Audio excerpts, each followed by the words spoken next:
خدا جب کسی کی مدد کرنے پر آتا ہے تو لامعلوم سے کوئی سبب پیدا کر دیتا ہے اور نہ ہونے سے ہونا نکال دیتا ہے۔ زندگی میں انسان کو ایک عادت ضرور سیکھ لینی چاہیے۔ جو چیز ہاتھ سے نکل جائے اسے بھول جانے کی عادت، یہ عادت بہت سی تکلیفوں سے بچا دیتی ہے۔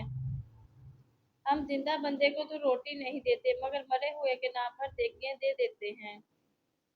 محبت دلوں پر وہ کام کرتی ہے جو صابن جسم پر اور آنسو روح پر کرتے ہیں۔ منافقت منہ کی بدبو کی طرح ہوتی ہے، اپنی کا پتہ نہیں چلتا، صرف دوسروں کی بری لگتی ہے۔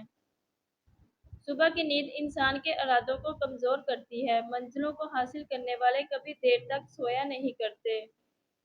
بعض اوقات ہم انہی لوگوں کے ہاتھوں اپنا مذاق بنواتے ہیں جن کو ہم کمزور لمحوں میں اپنی ذات کی سچائیاں سونپ دیتے ہیں۔ درد وہ ہوتا ہے جو ہمیں دوسروں کو تکلیف میں دیکھ کر محسوس ہو، ورنہ تو اپنا درد تو جانور کو بھی محسوس ہوتا ہے۔ کسی کا دل چیر کر تو ہم نے دیکھا نہیں ہوتا، مگر وقت اور تجربہ اندازہ کرنا تو سکھا دیتا ہے کون دل سے کچھ کہہ رہا ہے اور کون صرف زبان سے۔ فاتحہ لوگوں کے مرنے پر نہیں، احساس کے مرنے پر پڑھنی چاہیے، کیونکہ لوگ مر جائیں تو صبر آ جاتا ہے مگر احساس مر جائے تو معاشرہ مر جاتا ہے۔ زندگی کو اس وقت جینا سیکھو جب وہ آپ کو مار رہی ہو۔ ڈگریاں دراصل تعلیمی اخراجات کی رسیدیں ہیں، ورنہ علم تو وہی ہے جو عمل سے ظاہر ہو۔